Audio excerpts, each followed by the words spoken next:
testimonios como la semana pasada, pero nadie más se anima, creo. Bien, la semana pasada tuvimos una meditación en la palabra de Dios y estábamos viendo el libro de Filipenses, ¿no es cierto? Y bueno, yo creo que les comenté que el tema para esta semana también iba a ser en el fondo el mismo tema, porque todo el libro de Filipenses tiene como tema el gozo, ¿no? Yo les dije que este es el tema que desarrolla el apóstol Pablo en el libro de Filipenses y les conté también las circunstancias alrededor, el contexto en el cual el apóstol Pablo escribe esta carta a los filipenses y casi en cada capítulo, no solamente cada capítulo, porque son 4 capítulos, pero incluso en partes de cada capítulo él va viendo diferentes cosas, diferentes circunstancias en la vida de los creyentes, de las personas en general, que afectan el gozo, que nos hacen perder el gozo de nuestra vida. Y una de las cosas que más nos hace perder el gozo de nuestra vida es el conflicto con otras personas. ¿Correcto o no? ¿Es así o no? Yo creo que sí, ¿no? Porque tenemos que interrelacionarnos con otras personas. No vivimos aislados. Si vamos al trabajo, hay personas. Vamos a la escuela, a la universidad, vamos a que nos atiendan en una oficina, hay personas, ¿no?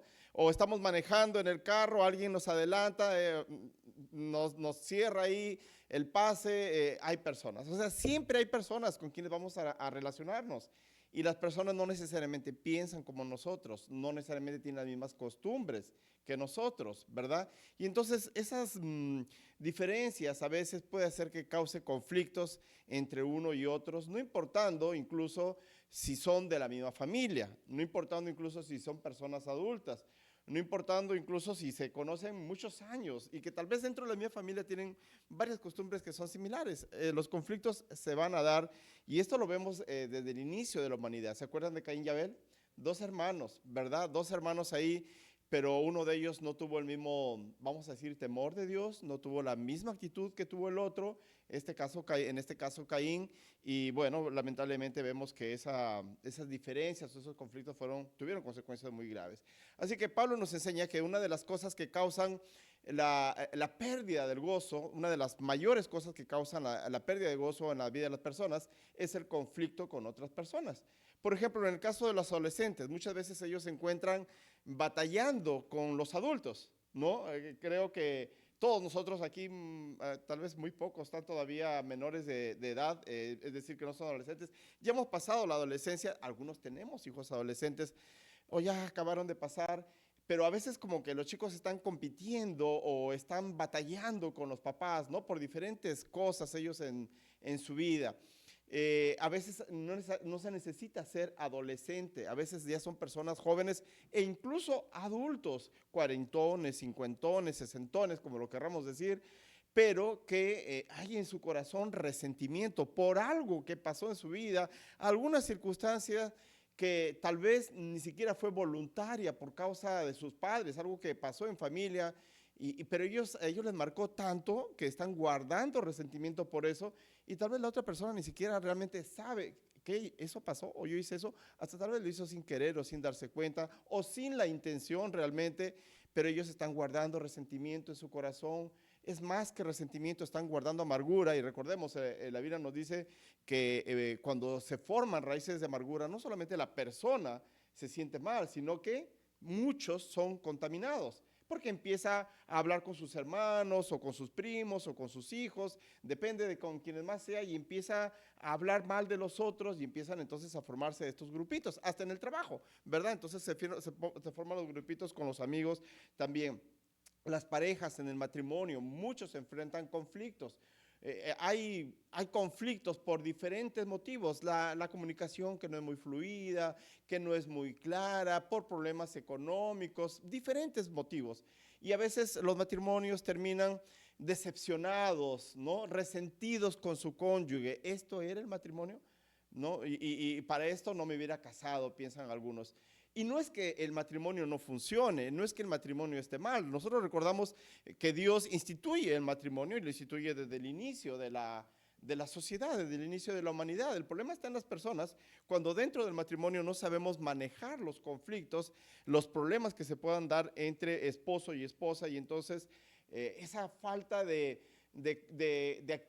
consideración hacia el cónyuge muchas veces termina con una ruptura de la relación matrimonial que finalmente llega también no solamente a perder el gozo, sino lamentablemente en muchos llega incluso hasta situaciones de divorcio.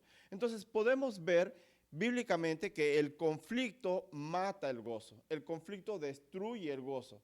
La pregunta para nosotros en esta tarde es, ¿cómo estamos manejando el conflicto en nuestra vida?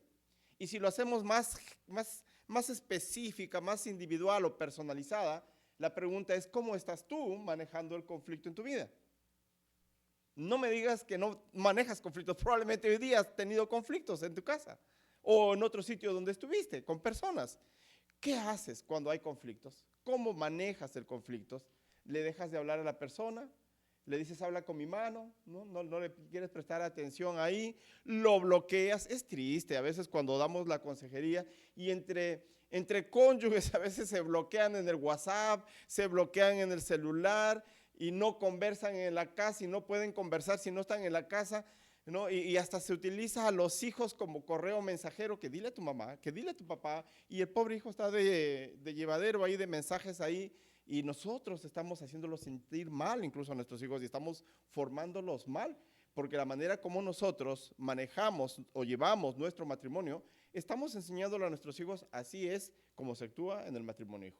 Esa es la actitud que como hombre debemos de tener o como mujeres debemos de tener. Y es triste porque eso no solamente nos afecta a los dos, sino que afecta a la familia y por ende incluso hasta a nuestros nietos, porque ellos van a sufrir las consecuencias del matrimonio de sus padres, que son nuestros hijos, que vieron el ejemplo de nosotros. Entonces es muy importante que manejemos bien el conflicto. A veces como seres humanos se nos escapa una u otra cosa, ¿verdad? Pero que sean las excepciones, que la característica sea que manejemos el conflicto de una manera bíblica. ¿Cómo estamos manejando el conflicto? Aparentemente en la iglesia de Filipos había conflictos. Aparentemente. ¿Y qué le hace, pastor, pensar que había conflictos en la iglesia de Filipo, a la que Pablo se dirige en esta carta? Vamos a ver capítulo 3, Filipenses capítulo 3, el versículo 22 y 3. Pablo dice, guardaos de los perros, guardaos de los malos obreros, guardaos de los mutiladores del cuerpo, porque nosotros somos la circuncisión, los que en espíritu servimos a Dios y nos gloriamos en Cristo Jesús, no teniendo confianza en la carne. Pablo empieza diciendo guardados de los perros. Tal vez ahora a algunos les resulte un poco difícil guardar de los perros esta expresión, porque algunos incluso ahora hasta tienen a los perros como sus hijos, ¿verdad? Y los andan aquí a un costado y les ponen ropita, les ponen zapatos, un montón de monerías que se hacen con los perros y hasta le llaman sus perrijos, ¿no? Tienen sus perros que son sus hijos y algunos no quieren tener hijos, sino que quieren tener perros para no tener la misma responsabilidad que se tiene para con los hijos. Eso hay mucho en nuestra sociedad hoy en día, tal vez más en la clase media, más en la clase alta, pero eso hay mucho hoy en día, pero no era exactamente así en los días del apóstol Pablo. Los perros, no sé si han visto ustedes, tal vez en algún video en internet, perros salvajes, perros silvestres, perros en el campo, que pueden ser como una hiena. La actitud de estos perros es muy salvaje. Y entonces los perros no eran animales domesticados tanto como es hoy en día, no era así. Y dentro de a la iglesia habían llegado personas que estaban enseñando falsas doctrinas. No, que tienes que circuncidarte también para que seas salvo. No solamente tienes que conocer a Jesús como tu salvador personal y confiar en Él como tu salvador, sino que también tienes que ser circuncidado, que también tienes que cumplir los mandamientos de la ley, etcétera, etcétera.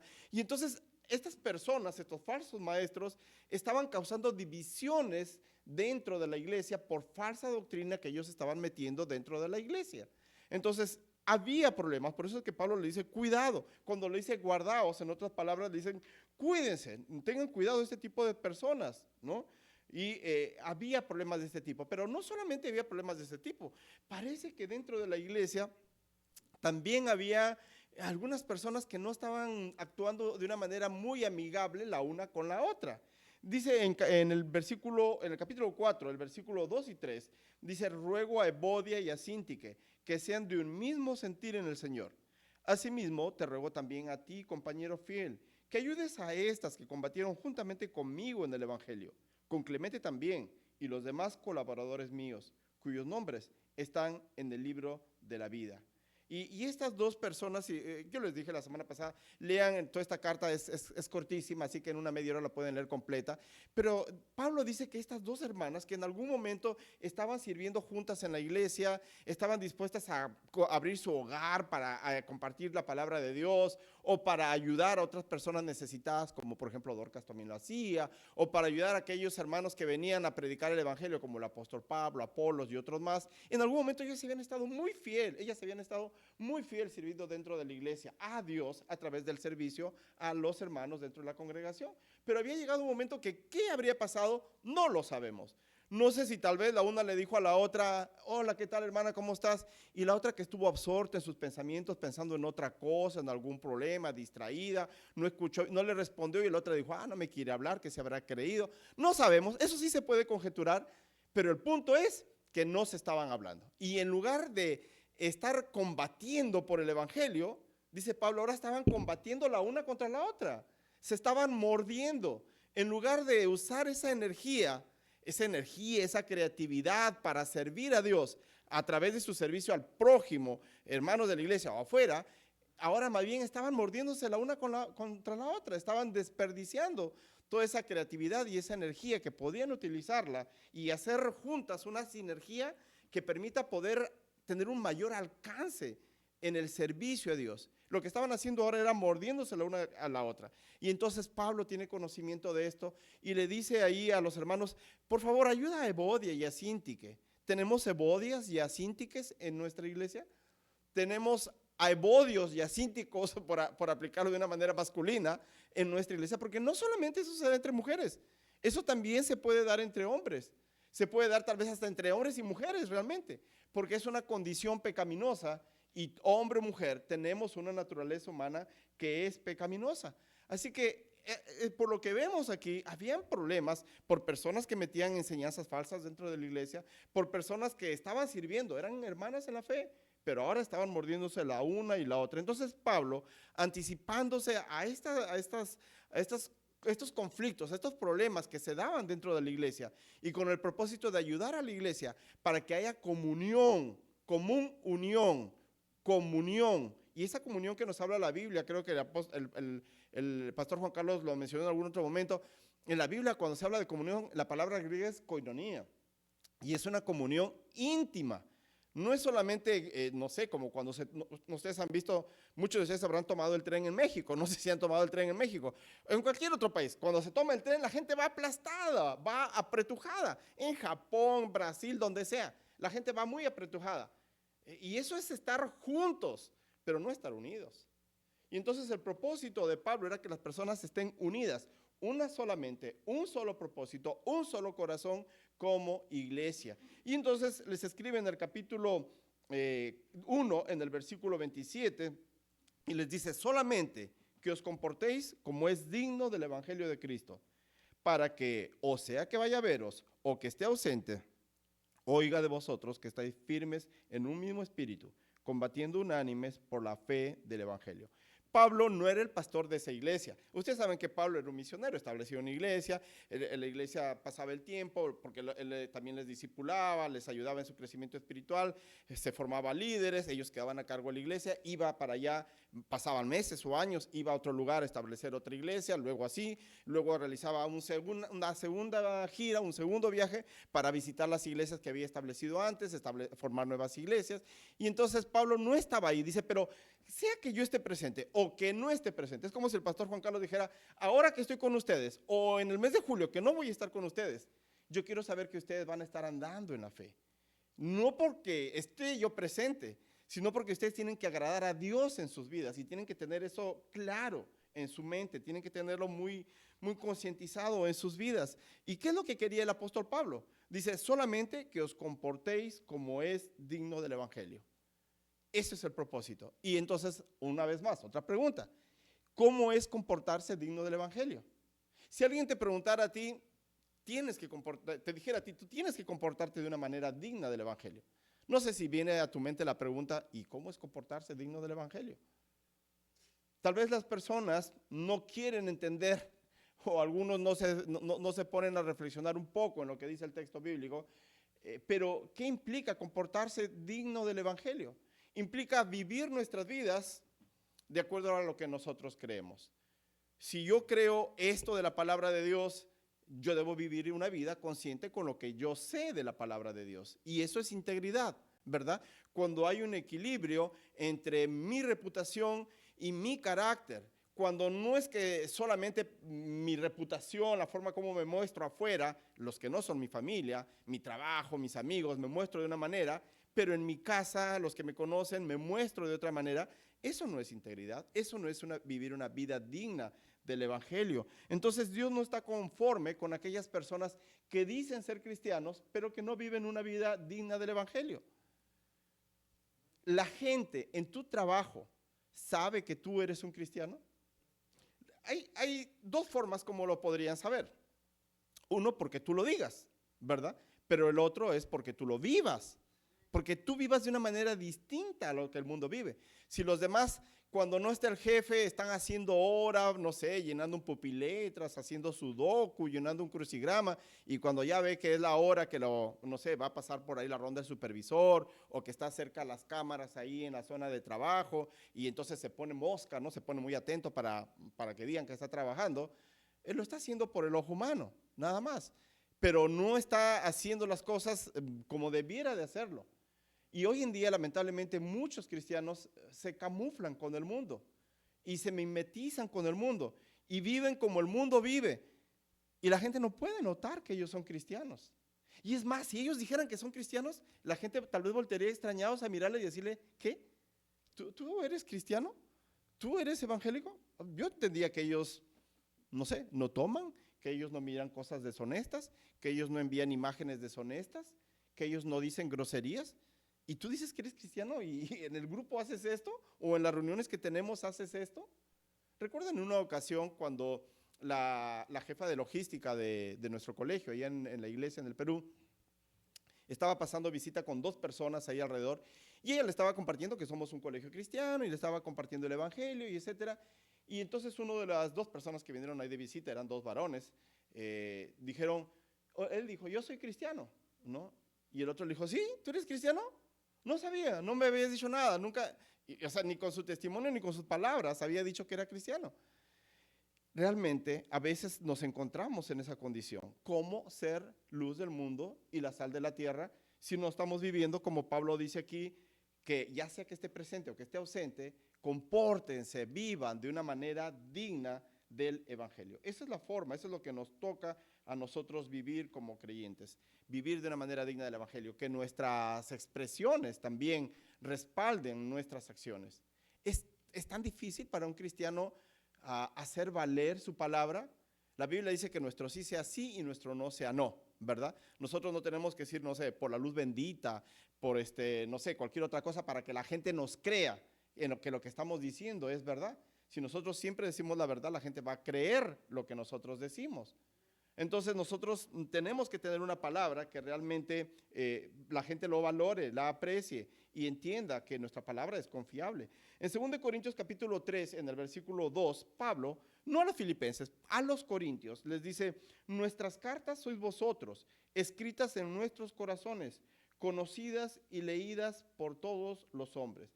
Pablo le está diciendo a los corintios, les dice, nuestras cartas sois vosotros, escritas en nuestros corazones, conocidas y leídas por todos los hombres. Tu vida es como una carta abierta. Y si es así, la gente, ¿qué podría leer? ¿No? La semana pasada hacía un paralelo y decíamos, si te grabaran una semana, ¿cuántas quejas escucharían de ti tal vez en esa semana? No sé, en un día bastaba, o una hora, ¿cuántas quejas? Y ahora Pablo está diciéndonos, nuestras vidas son cartas abiertas. La gente ve en nosotros o puede ver en nosotros, dependiendo de nuestra conducta y nuestro testimonio, si realmente mostramos a Cristo o no en nuestra vida. Y nuestro buen comportamiento puede abrirnos oportunidades para que nosotros compartamos el evangelio a otras personas. Pero te das cuenta, si tú dices lisuras, si tú al igual que el resto en el grupo, no sé, en WhatsApp, Messenger, en el que sea, dices groserías, mandas imágenes deshonestas, etcétera, ¿cómo compartir el evangelio a otra persona? O cómo en un momento de dificultad decirle a otra persona, sí, busca a Cristo y mandarle un versículo. Como dice la Biblia, de una fuente no puede producir agua dulce y agua salada, ¿no? Entonces, ¿cómo? Nos sentiríamos cortos. Mientras que si nosotros tenemos un buen testimonio de palabras y con acciones, esto nos abre oportunidades para que nosotros compartamos el evangelio con otras personas. Y algo esencial, como hemos dicho hace un momento, para que nosotros logremos el éxito en nuestra vida, es que haya unidad. Si no hay unidad en la familia, la familia no va a poder avanzar, no va a poder lograr cosas, no sé, arreglar la casa, poder cambiar los muebles, mantener la casa limpia, ordenada, pintada, arreglada, no, porque cada uno va a estar tirando para sí y no van a estar tirando o llevándose como un equipo. Si nosotros no tenemos unidad en nuestro trabajo, ¿ustedes creen que se van a poder alcanzar las metas que el supervisor, el jefe, el gerente tiene proyectadas para ese mes, para esa quincena, para ese año?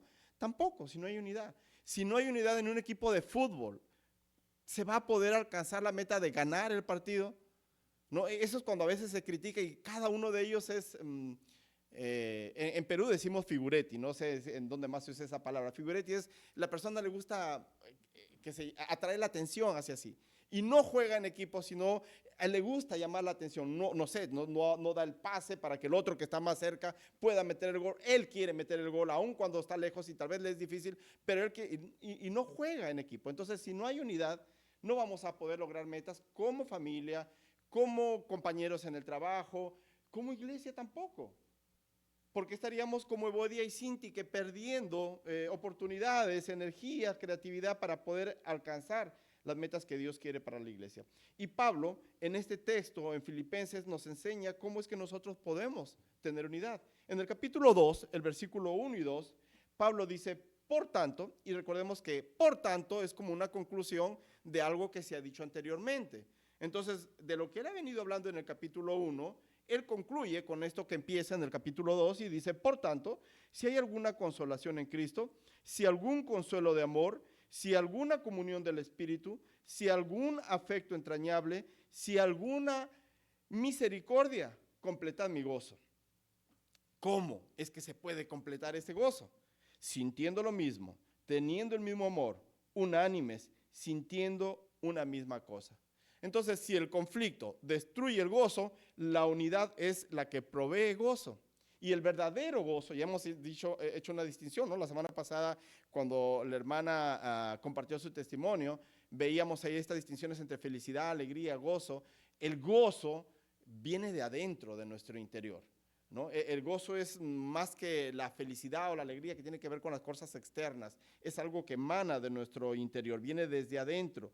Y Pablo entonces empieza esta sección apelando a estos valores espirituales importantísimos para que haya verdadera unidad, gozo, compañerismo, esa comunión íntima en la casa, en el matrimonio, en la familia, en la iglesia, y se pueda alcanzar metas en la vida. Pablo entonces dice, sean de una misma mente. En otras palabras está diciendo, piensen de la misma manera. Pablo dice, tengan el mismo amor, es decir, tengan el mismo amor, no que tal vez uno tiene el amor fileo y el otro está pensando en el amor, el otro está sintiendo con el amor ágape. No sé si ustedes se acuerdan de esta historia, no de historia, pero pues sí, bueno, historia porque es bíblica. Cuando Jesús le habla a Pedro y le dice, Pedro, tú me amas, y Pedro dice, Señor, yo te amo, Pedro, tú me amas. Estaban sintiendo diferentes amores el uno y el otro, porque Jesús le decía a Pedro, Pedro, tú ágape, y Pedro le decía, Señor, yo fileo. Pedro, tú ágape, Señor, yo fileo. Pedro, tú fileo, Señor, tú lo sabes todo. Es decir, cada uno sentía un amor, pero de un amor de distinta categoría. Jesús sentía ese amor sacrificial que todo lo da, todo lo espera. Pedro sentía un amor amical nada más. Y a veces eso puede pasar en la casa, que sentimos un afecto nada más, pero no sentimos o no practicamos ese amor de Romanos 5:5, que si tú eres creyente, la Biblia dice que ese amor ha sido derramado por Dios en tu corazón. Y no solamente es amor estorgue y amor fileo, que son amores familiares, amores amicales, amores que se tienen los amigos, ¿no? Porque hay algún tipo de relación, de beneficio, sino ese amor ágape que es más profundo, que incluso es sacrificial, no por algún tipo de beneficio de relación que haya, sino incluso así a la otra persona no se lo merezca. Ese es el amor que tuvo Cristo Jesús. Y ese es el amor que nos habla Dios, que debemos de sentir no, debemos de practicar en 1 Corintios capítulo 13, que ustedes lo han leído de memoria, lo pueden saber tal vez algunos de ustedes hasta de memoria. Entonces, está diciendo, tengan el mismo amor, no solamente un afecto, el cariño, no, tengan el mismo tipo de amor, ese amor ágape que Dios ha derramado en nuestros corazones, sean de un mismo sentir, es decir, entre ustedes haya unidad, no haya desavenencias, y tengan el mismo propósito, piensen en una misma cosa, tengan una misma meta para su vida. Y pensando en esto, quisiera que veamos brevemente 5 cosas que nos van a ayudar en nuestra vida para lograr tener mayor unidad y poder disfrutar entonces de mejor o mayor gozo en nuestra vida. Primero, deja de competir. Muchas veces nosotros estamos compitiendo con otras personas, estamos compitiendo contra otras personas que son parte de nuestro mismo equipo.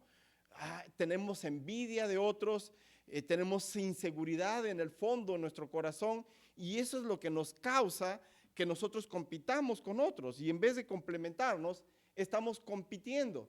En vez de ver que estas diferencias que tenemos como cónyuges nos permitan complementarnos, estamos compitiendo, ¿verdad? O esas diferencias que haya como familia en la fe o como hermanos que nos permitan complementarnos y poder tener un mayor alcance con la diversidad de caracteres, talentos que nosotros tenemos, nos sentimos más bien en una posición de competencia. ¿Y cómo se compite en una relación? Ya sea una relación matrimonial, una relación amical, una relación de hermanos en la iglesia. ¿Cómo se compite? Bueno, hay diferentes formas de competencia. ¿Quién gana más? ¿No? O sea, ¿quién recibe un mayor sueldo? Y eso hasta a veces dentro del matrimonio. Y entonces, el que recibe mayor sueldo quiere sentirse con mayor autoridad y como el guía, ¿no? Como la cabeza ahí. Bueno, Dios ha puesto el orden dentro del matrimonio. ¿Quién sabe más? Esa es otra forma de competencia y diferentes formas como querer demostrar que uno sabe más, que uno tiene mayor conocimiento de las cosas, de cualquier cosa, de cultura general, de trámites, de diferente tipo de cosas. ¿Quién sabe más? ¿Quién es más hábil? ¿Quién cae más simpático a las personas? ¿Quién gana más? ¿Quién hace lo mejor o lo hace más rápido? Diferentes formas, pero todas estas son manifestaciones de que nosotros estamos compitiendo con otras personas, cuando tal vez los otros no están compitiendo con nosotros, pero nuestra actitud en el fondo es una actitud de competir porque nos sentimos rezagados. Filipenses capítulo 2, en el versículo 3, en la primera parte, dice, nada hagáis por contienda, nada, que no haya una motivación de pelea en las cosas que nosotros vamos a hacer. Probablemente cuando éramos niños, muchos de nosotros hemos tenido algún tipo de rivalidad con algún hermano, ¿no? Si hemos tenido hermanos, a veces hay hijos únicos, pero hemos tenido algún tipo de rivalidad con algún hermano. A veces la rivalidad ni siquiera es con hermanos, es con primos, ¿no? O con algunos otros, tal vez amigos, compañeros de aula. Y a veces eso es cuando somos niños, actuamos con ese tipo de rivalidad y queremos demostrarle o probarle a otros que nosotros somos mejores, que nosotros somos más importantes, que nosotros valemos más. Y lamentablemente ha pasado el tiempo, hemos madurado y tenemos canas o ya tenemos arrugas, pero no hemos madurado en el sentido de que seguimos en una actitud de competencia para con otras personas. Como hemos dicho, de diferentes formas tenemos o mostramos una actitud de competencia, pero tenemos que darnos cuenta que nosotros somos parte de un mismo equipo, de una misma iglesia, de una misma familia. Nosotros no estamos compitiendo con nadie, no tienes que probarle nada a nadie, ni a nadie le interesa que le pruebes nada tampoco. Y tú no tienes que probar nada a nadie, no tienes que tener lo que otros tienen para que tú seas feliz. No tienes que tener eso, tienes más bien que dejar de competir en tu vida, tienes que dejar de compararte con otras personas. Hay inseguridad en el fondo, como dijimos. Santiago capítulo 4, en los versículos 1 y 2, en la primera parte del versículo 2, hasta la primera parte del versículo 2, Santiago dice, ¿de dónde vienen las guerras y los pleitos entre vosotros? ¿No es de vuestras pasiones, las cuales combaten en vuestros miembros? ¿Codiciáis y no tenéis? Entonces, Santiago está diciendo aquí que la causa principal de conflictos es también deseos que compiten. Cuando tus deseos compiten con los deseos de otros, se armó la guerra, se armó Troya, ¿verdad? O va a arder ahí una batalla, porque uno de los dos quiere salirse con la suya, no está dispuesto a ceder. Y como hemos dicho, es muy triste cuando esto se da en el matrimonio, porque se da con bastante frecuencia también. Entonces, es deseos insatisfechos, deseos que están en competencia, y no tienes que tener siempre la razón tampoco. Si quieres tener unidad, entonces deja a un lado las competencias. En el capítulo 15 de Proverbios, en el versículo 1, dice el texto: la blanda respuesta quita la ira, mas la palabra áspera hace subir el furor. Y a veces en ese tipo de actitud de competencia se llega a la discusión, lamentablemente. Y a veces, como dice el texto, no actuamos con una blanda respuesta, ¿no? Sino más bien actuamos con aspereza. Y lo que hace como consecuencia es que la conversación o la discusión se ponga más airada, se enardezca más todavía. Y hay personas que a veces se enorgullecen de tener una lengua muy, muy afilada, de tener una lengua muy bien condimentada. Y a veces sí, se enorgullecen porque pueden destruir a la otra persona con una serie de improperios o de cosas que dicen, pero realmente una persona puede ganar incluso la discusión, o ganar entre comillas, porque la otra persona se queda callada porque no quiere seguir discutiendo, se queda callada porque no quiere bajar a ese nivel en el que está la otra persona, no porque no tenga que decirle, no porque no tenga que responderle. Y si se pone al mismo nivel, tal vez puedan competir en ese nivel o hasta ganarle a esa persona. Pero uno puede tener una lengua muy bien condimentada y en esa discusión pensar esa persona que salió victoriosa, pero realmente en el fondo de su corazón no tiene gozo. No va a disfrutar de gozo, no va a disfrutar de paz. Se puede sentir victoriosa por todo lo que hizo y dijo, pero no va a tener paz, ni tampoco va a tener la bendición de Dios para su vida. Entonces deja de competir. Si tú vas a estar compitiendo con tu cónyuge, con tus hermanos, con tus compañeros de trabajo, hermanos en la iglesia, en los diferentes ministerios, tú vas a perder el gozo en tu vida y no vas a actuar de acuerdo a la voluntad de Dios. Deja de competir. En segundo lugar, deja también de ser un engreído. Pero no, yo no soy un engreído. A veces no nos damos cuenta y estamos actuando de una manera engreída. Filipenses capítulo 2, versículo 3, la segunda parte, Pablo dice: o por vanagloria. Dijo en la primera parte: nada hagáis por contienda. Y ahora dice: o por vanagloria. Tampoco hagas nada por vanidad, por vanagloria. Y la persona que es presuntuosa muchas veces piensa que merece un trato especial, ¿verdad? Piensa que ella no está sujeta a las mismas normas que los demás. Yo sé que hay algunos lugares, esto no se puede, no se aplica exactamente a todos los lugares en el mundo, pero en algunos lugares la carretera pues es una autopista, ida y venida. Pero cuando hay un problema o está muy atorado, vamos a decirlo así, el tránsito en este lado, estas personas se agarran, van en sentido contrario del tráfico, ya hacen una fila ahí, porque en su mente ellos son muy importantes y no están para hacer fila, no están para perder el tiempo, y rompen las reglas y las quebrantan haciendo diferentes tipos de cosas, ¿verdad? Y pasan diferentes pensamientos por su mente de por qué es que ellos merecen un trato especial. Porque yo soy hombre, o porque yo soy mujer, o porque yo soy mayor, o porque yo tengo un grado de instrucción mayor que esas otras personas ahí, o porque yo soy más antiguo en este lugar, o porque yo soy el que aporto más dinero aquí. Diferentes formas o diferentes pensamientos que van a pasar ahí por su mente, pero le van a llevar a pensar que él merece un trato especial, que ella merece un trato especial. Y Pablo dice: nada hagáis por vanagloria. ¿Son las únicas formas como las personas actúan con engreimiento? No, realmente hay más, ¿no? Por ejemplo, cuando las personas quieren que se hagan las cosas como ellos quieren, y así tiene que hacerse. Esa es otra forma de actuar con engreimiento. Querer ser exaltado y querer ser reconocido cuando tal vez se hizo alguna actividad.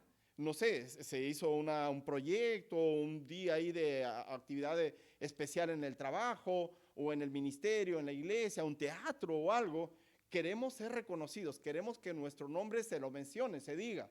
Y si no se nos da el reconocimiento o no se dice que fuimos nosotros los que hicimos esta parte, no sé, el guión que estuvo encantador, o que no, fuimos nosotros los que diseñamos el traje ahí para el teatro, o que fuimos nosotros los que hemos traído esto, nos molestamos, nos enojamos, nos resentimos y no queremos seguir, para otra vez no estamos disponibles para hacer las cosas.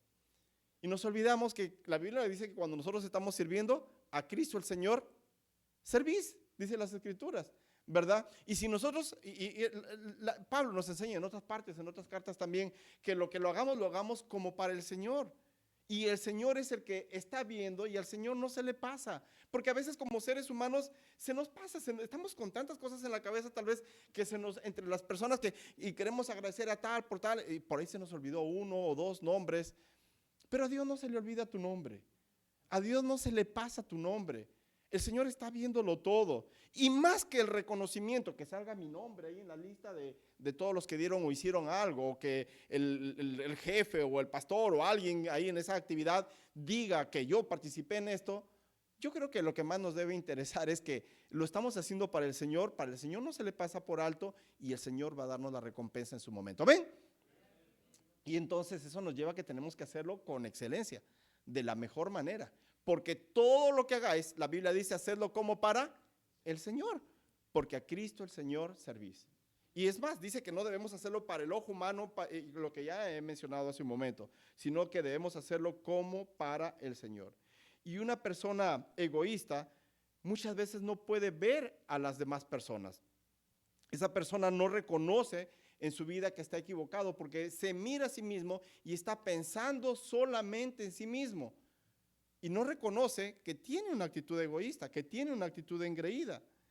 Proverbios capítulo 16, versículo 8, en la primera parte dice, antes del quebrantamiento es la soberbia.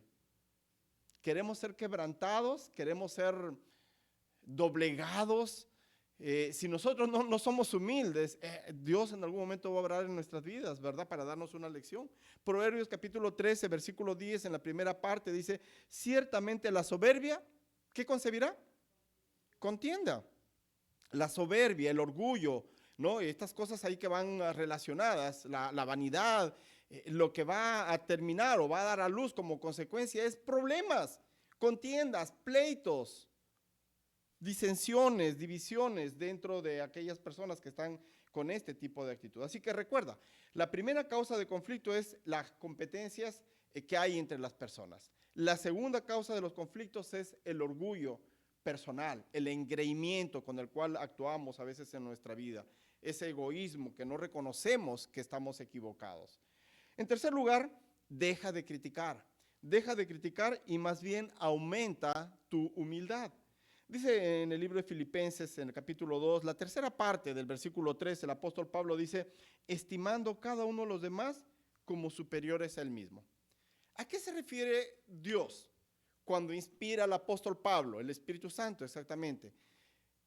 Y le dice este texto, estimando cada uno de los demás como superiores a él mismo. ¿Está diciendo que nosotros debemos tener un complejo de inferioridad? ¿Se refiere a eso? No. Ahora, hoy en día se habla mucho de la autoestima. Hay que tener bastante cuidado con esa palabra. La Biblia no habla de autoestima en ningún momento. La Biblia habla así de que ninguno de nosotros tenga más alto concepto de sí que el que deba tener. Ni arriba ni abajo. El concepto correcto. Y Pablo tenía bien clara su identidad. Y él habla muchas veces de en Cristo, su identidad estaba escondida en Cristo.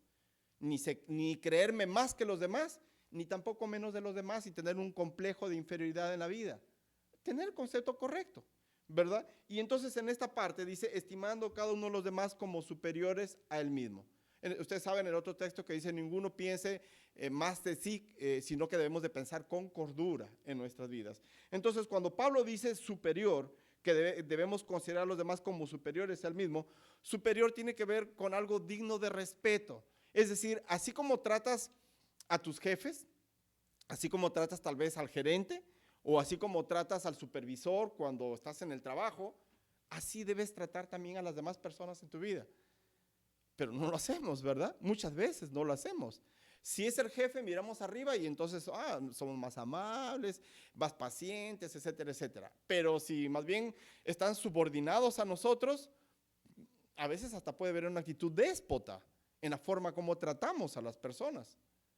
Y está diciéndonos el texto, estimando cada uno de los demás como superiores a él mismo.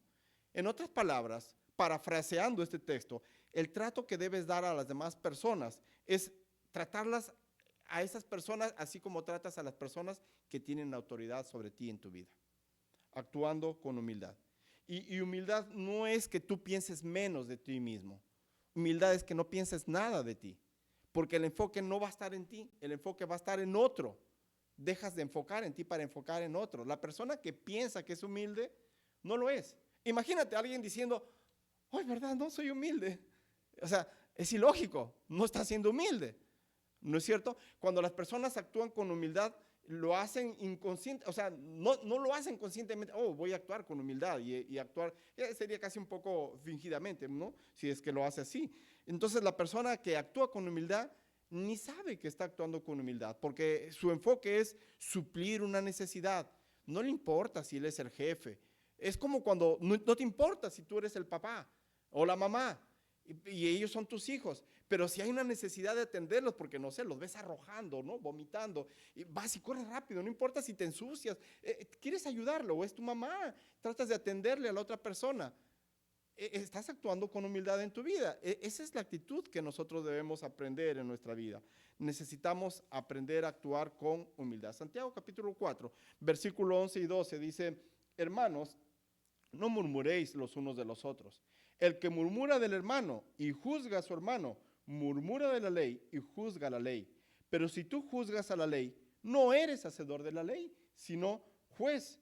Uno solo es el dador de la ley, que puede salvar y perder. Pero tú, ¿quién eres para que juzgues a otros? Y no a otro. Y no sé si ha pasado por tu mente, pastor, total, aquí dice que yo no debo juzgar a otros, pero en otras partes dice que sí debo juzgar a otro. Total, ¿voy a juzgar a otro o no voy a juzgar a otro? No hay ninguna discordancia, ¿no? En los textos bíblicos. En la Biblia sí dice que nosotros vamos a juzgar los creyentes, incluso dice que vamos a juzgar a los ángeles. Lo que está refiriéndose cuando dice no juzguéis, se refiere al hecho de que no debemos de tener una actitud de crítica, de murmuración contra otros, de mirar la paja en el ojo ajeno cuando yo tengo una viga en mi ojo. Cuando esa es la actitud, cuando ese es el caso en mi vida, yo tengo que tener cuidado y no tengo que criticar a otra persona. Ahora, ¿por qué las personas critican a otras personas? No sé, piensa en tu mente y ten una respuesta ahí en tu mente, o tal vez ya más personalizado incluso. ¿Por qué critico a otras personas? Ya haciéndolo en primera persona. ¿Por qué? La respuesta puede ser variada. Algunos lo pueden hacer por envidia. Quisieran tener lo que el otro tiene y como no tiene, le queda feo. Ese condón no le encaja. Ese modelo no va con su forma de cuerpo o no va con su edad o por envidia. A veces porque a ellos les parece que ellos saben más que los demás, ¿verdad? Y entonces quieren demostrar también que ellos conocen o saben un poco más que otros. O también por creerse que ellos son mejores que los otros. Ellos sí saben cómo actuarían en tal determinada circunstancia. Ellos sí saben cómo pondrían los cuadros o los muebles dentro de la casa. Ellas sí saben cómo maquillarse. Ellas sí saben, entonces por creerse mejores que otros. Finalmente podríamos decir porque no piensan con amor ante otras personas, ¿verdad? Porque no piensan con amor en la otra persona. Y cuando uno critica y juzga a la otra persona, uno está juzgando a ser Dios, está jugando a ser Dios. Y nosotros no sabemos qué motivaciones hayan detrás. No sabemos si esa persona que se vistió como se vistió, para él estaba encajando los colores y no era guachafo. Quién sabe, tiene daltonismo, ¿no? Y él está viendo que los colores le encajan, pero los que no tienen daltonismo dicen, oye, no le quede ese color con ese color, ¿no?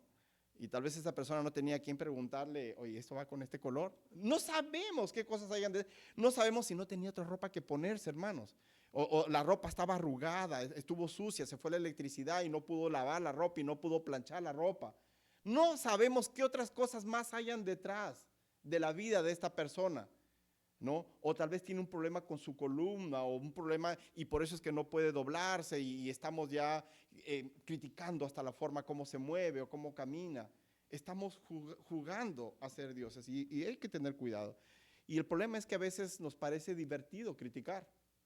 Nos entretiene criticar y nos gusta criticar. Nos gusta observar las fallas de las otras personas y criticarles porque así nos hace sentir a nosotros superiores a ellos.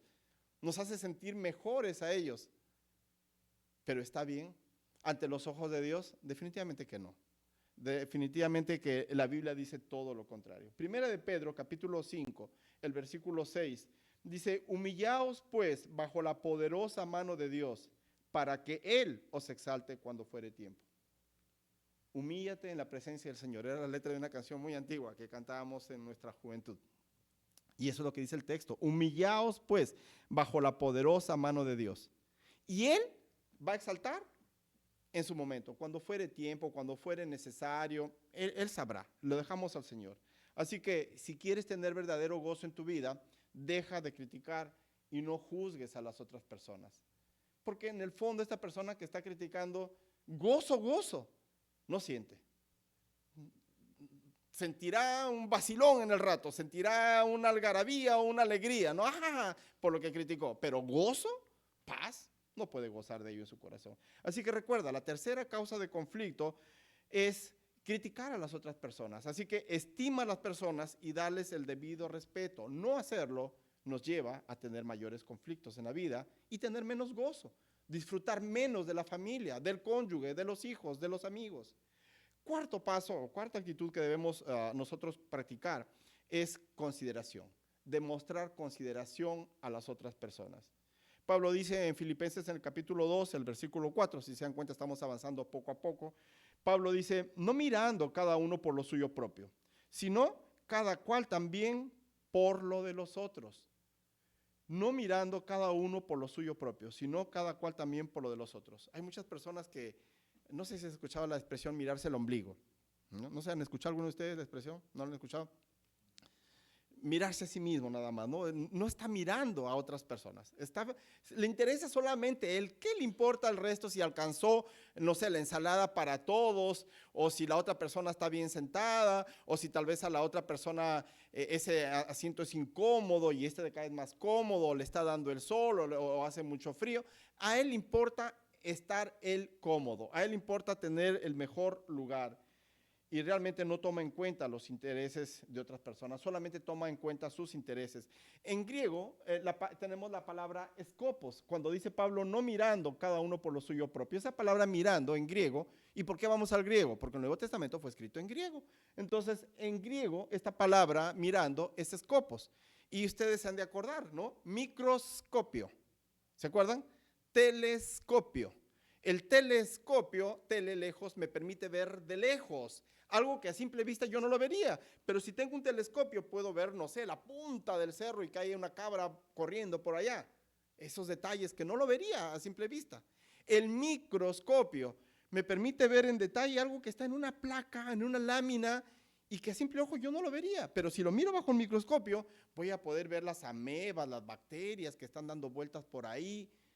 Entonces, lo que Dios está diciendo es, actúa de esa manera, para ver en los detalles que a veces no prestamos atención porque estamos ensimismados mirando a nosotros mismos, buscando nuestra comodidad, buscando nuestra preferencia, buscando lo que nos hace sentir bien sin pensar si los otros se sienten bien o no se sienten bien o están bien.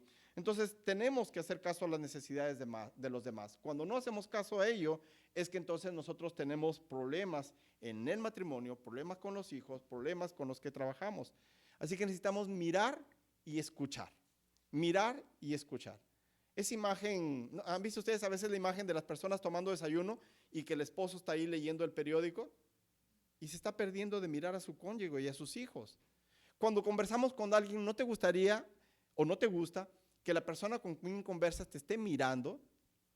Por eso es feo cuando, no sé, vamos a una oficina y le estamos contando algo o le estamos presentando nuestro caso ahí en la oficina y la persona ni nos mira, ¿no? Está ahí escribiendo ahí y no nos presta atención y nosotros queremos que nos mire. Necesitamos prestar atención a las necesidades de otras personas. Una prueba ligera. ¿Puedes tú mencionar los 5 intereses que tiene ahora la persona más cercana a ti? Si eres casado, tu cónyuge, ¿cuáles son esas 5 cosas que a esa persona le interesa? O no sé, tus hijos, tus hermanos, las personas con las que vivas. O cosas que ahorita mismo son cosas que a ella le preocupan en su vida. Algo en su salud, algo en su trabajo, algunas cosas con relaciones interpersonales. Si pueden nombrar por lo menos 5 cosas, podríamos decir, ok, estás un poco atento a las necesidades de la otra persona. Pero si ni siquiera sabes ¿Cuáles son las necesidades, las preocupaciones, las angustias de tus hijos, de tu esposo, de tus hermanos, de tus amigos cercanos? Quiere decir que tal vez no estás muy atento a cuáles son sus necesidades, ¿verdad? Entonces, en vez de mirar por lo suyo propio, como creyente, cada creyente deberíamos considerar los intereses de los demás. Romanos 12, versículo 10, dice, amaos los unos a los otros con amor fraternal, en cuanto a honra, prefiriéndoos los unos a los otros. Prefiriendo los unos a los otros. No, este pedazo de torta más grande es para mí. ¿Qué tal si no alcanza? Me sirvo yo primero. En la fila me empujo, me meto, lo que sea, y yo estoy adelante primero. ¿No? Pero el texto dice, prefiriéndoos los unos a los otros. Y cuando uno se prefiere a sí mismo y no prefiere a las otras personas, entonces la Biblia, ¿qué dice que es? Pecado. Porque el texto dice prefiriendo los unos a los otros, ¿no? Debemos preferir a otras personas en lugar de nosotros. Y no porque uno tenga, como ya dijimos, un complejo de inferioridad, sino porque no está actuando con una actitud egoísta, sino también le interesa que otras personas sean satisfechas sus necesidades. 1 Pedro 3:7. Vosotros, maridos, igualmente vivid con ellas sabiamente, dando honor a la mujer como a vaso más frágil y como a coherederas de la gracia de la vida, para que vuestras oraciones no tengan estorbos. Alguien tal vez pudo pensar, gracias pastor, la semana pasada dijo 2 hacia las mujeres, ¿no? ¿Se acuerdan? Mencionamos 2 versículos ahí como gotera continua, la mujer rencillosa, ¿no? Pero yo dije, eso también se aplica a los hombres, ¿no? Cuando los hombres tienen una actitud de este tipo, hay que tener cuidado porque podemos nosotros como hombres también actuar así. Y acá dice, vosotros maridos igualmente vivid con ellas sabiamente, dando honor a la mujer como vaso más frágil. Cuando habla de vaso más frágil, el texto ahí en griego implica no porque sea quebradizo, ¿no? Es frágil porque es quebradizo, como a veces en las cajas dice cuidado, material frágil, lo que contiene ahí adentro, ¿no? Cuando habla ahí de más frágil, quiere decir más valioso. Ese es el contexto de esa palabra ahí en griego, porque es valioso. Y entonces está diciendo que los esposos seamos sabios en vivir con nuestras esposas. Yo creo que eso también implica con las esposas, que ellas deben ser sabias para vivir con los esposos. Y si solamente nos miramos a nosotros mismos, como dije hace un momento, nos miramos el ombligo y miramos mis necesidades y que no han sido satisfechas, que yo quería esto para mi matrimonio y no lo tengo, pero ¿y qué tanto has dado tú para tu matrimonio, para tu cónyuge? ¿Qué tanto has hecho tú para que las cosas funcionen y has atendido a tu cónyuge? No importa cómo actúa el cónyuge, tú actúas, porque vamos a decir, la evaluación es personal. ¿Tú actuaste como tú debiste de haber actuado? ¿Qué tanta responsabilidad tenemos nosotros? Así que este texto nos dice que la manera como nosotros actuamos para con nuestro cónyuge van a afectar nuestras oraciones, porque pueden tener un estorbo ante Dios. No que la esposa sea un estorbo, ¿no? A veces hay algunos he escuchado bromas así, ¿no? Realmente está diciendo que si yo mantengo una mala relación con mi cónyuge, mi oración ante Dios va a tener un estorbo porque tengo una mala relación horizontal que necesito arreglar primero para que pueda dirigirme a Dios y tener respuesta en mis oraciones. Así que recuerda, la cuarta causa de conflicto es cuando no eres sensible a las necesidades de otras personas. No eres sensible a las necesidades de los demás y solamente estás pensando en ti. No muestras consideración ante otros. Y el último, la quinta, deja a Cristo ser tu ejemplo. Deja que Cristo sea tu ejemplo. Versículo 5, Filipenses 2:5, este es un texto muy, muy conocido en teología.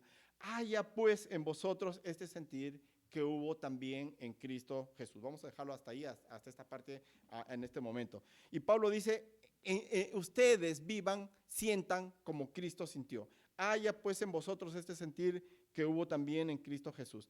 Así que Cristo es nuestro mejor modelo, es nuestro mejor ejemplo, y si tú te quieres llevar bien con las personas difíciles, podemos seguir el ejemplo de Cristo. ¿Hay personas difíciles? Sí, ¿no? Sí, la Biblia dice, en cuanto dependa de vosotros, estad en paz con todos. Porque hay personas difíciles. La Biblia dice, haz todo lo que sea de tu parte para llevarte bien con los demás. En cuanto depende de vosotros, estad en paz con todos. Siempre están los necesitados de gracia extra, ¿no? De un poquito más de gracia en nuestra vida. Entonces, Pablo dice, haya pues en vosotros este sentir que hubo en Cristo Jesús. Entonces, la pregunta es, ¿y cuál era el sentir que tuvo Cristo Jesús? Y Pablo dice que yo debo de practicarlo también en mi vida, que yo debo de tener ese mismo sentir.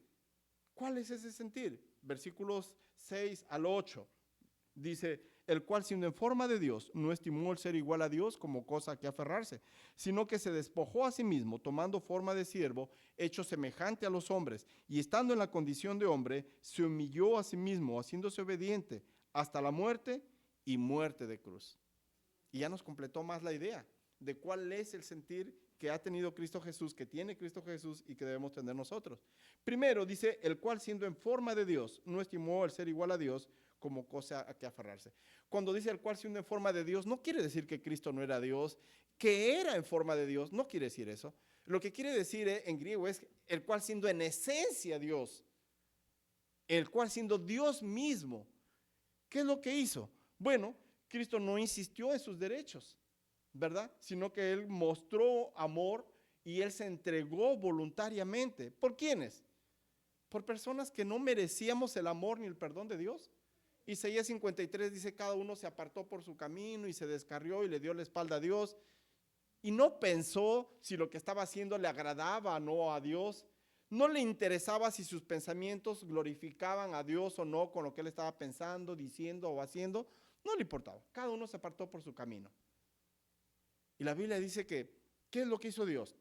El Padre envía al Hijo Jesús. No es que el Hijo se resistió, porque Cristo dijo, yo pongo mi vida y yo la vuelvo a tomar. Así que el Hijo vino voluntariamente también. Y en ese acuerdo en la Trinidad Divina, en la eternidad pasada, el Padre envía al Hijo y el Hijo viene acá a la tierra. Ya estaba todo planificado, predestinado, y en un momento del cumplimiento de los planes de Dios proféticos, Cristo viene acá a la tierra y da su vida por nosotros. Muere en la cruz del Calvario.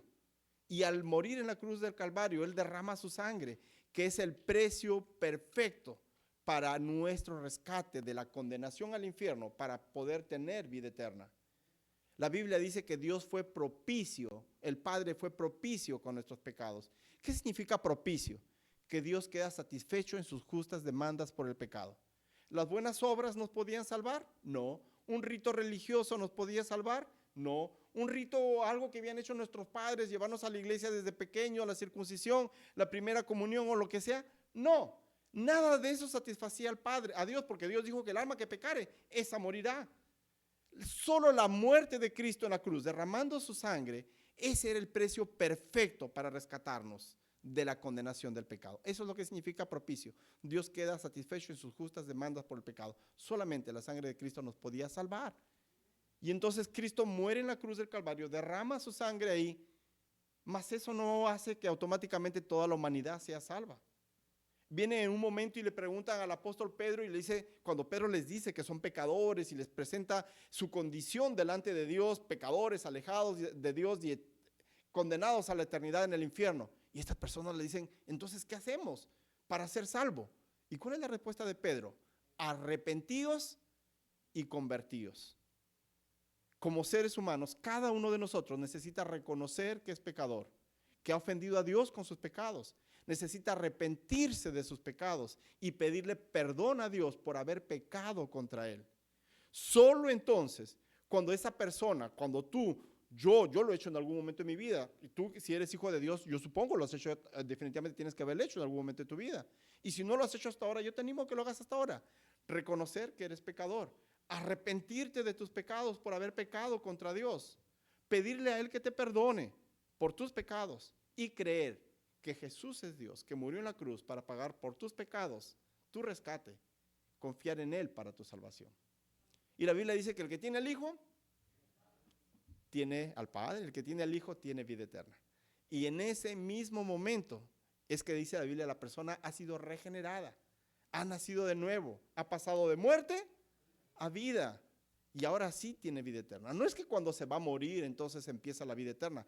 En ese momento, antes de conocer a Cristo como su Salvador personal, Efesios 2:1 dice que estábamos muertos en nuestros delitos y pecados. Espiritualmente muertos. La palabra muerto significa separado. La muerte física, la separación de la parte material de la parte inmaterial de una persona, su cuerpo, de su alma y su espíritu. Y la muerte espiritual, separado eternamente de Dios, condenado al infierno. Mas cuando esta persona ha conocido a Jesús, es regenerado, ha nacido de nuevo y ahora sí tiene vida eterna. Cuando muera, simplemente pasará a la presencia de Dios y verá al Señor cara a cara. Amén. ¿Es esa tu esperanza? Bueno, de los que es su esperanza dijeron amén. Amén. Ok, bien. Entonces, la primera actitud, la actitud de Cristo. Él no insistió en sus derechos. Él, con una actitud amorosa y voluntaria, dio su vida por nosotros. Él confió en los planes del Padre Celestial. ¿Y qué hizo el Padre Celestial? Filipenses 2:9 dice, Dios también le exaltó hasta lo sumo. Él murió, pero ¿se quedó muerto en la cruz? No, resucitó y está a la diestra del Padre. Justamente la Biblia dice, el Espíritu Santo a través del apóstol Pablo, que la resurrección de Cristo es el sello de la deidad de Cristo. Porque si Cristo no hubiera resucitado, sería como cualquier otro que predicaba y enseñaba cosas, y habían así maestros en aquella época también, pero no era Dios.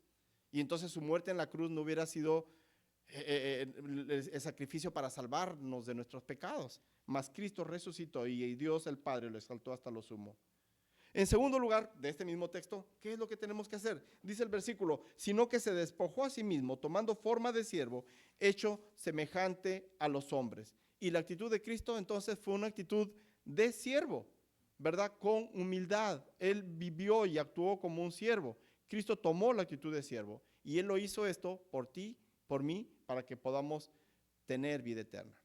Pregunto, si a ti te trataran como siervo, ¿cuál fuera su actitud? Tu actitud. Si a ti te trataran como siervo, ¿cómo responderías?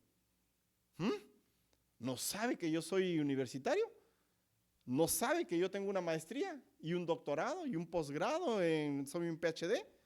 ¿No sabe cuánta plata tengo en el banco para que me trate así de esa manera? ¿O no sabe cuánto sé yo de teología? ¿O no sabe? Y empezamos ahí a sacar todos nuestros títulos mentales, ¿no? Nuestro apellido, nuestro abolengo, el color de nuestros ojos, la parte del barrio donde vivimos, que si es un barrio de clase media, alta, o etcétera, etcétera. Y sin embargo, ¿cómo vivió Cristo? ¿Qué actitud tomó Cristo? La de siervo, ¿verdad? Así que, ¿cuál de estos 5 puntos necesitas implementar en tu vida? 2, por ahí escuché los 5.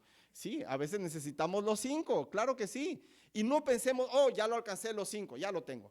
Es algo con lo que tenemos que estar luchando siempre en nuestra vida. Es como el fruto del Espíritu, porque a veces tal vez uno de ellos hemos perdido ahí y no estamos continuando en la práctica de ello. No va de acuerdo a la filosofía del mundo. El mundo no te dice vive tú como un siervo, no te dice considera a otros como superiores a ti mismo. Esa forma de pensar ante el mundo es rara, es extraña, pero es bíblica. Amén. Es lo que Dios nos enseña en su palabra. Y si nosotros lo ponemos por práctica, vamos a reducir el conflicto y vamos a vivir con mayor gozo en nuestra vida. Vamos a orar. Padre Celestial, gracias, Señor, por inspirar al apóstol Pablo y él rendirse a ti, Señor, para hacer tu voluntad. Gracias por usarlo. Y aún cuando estuvo en la cárcel, no fue tiempo perdido.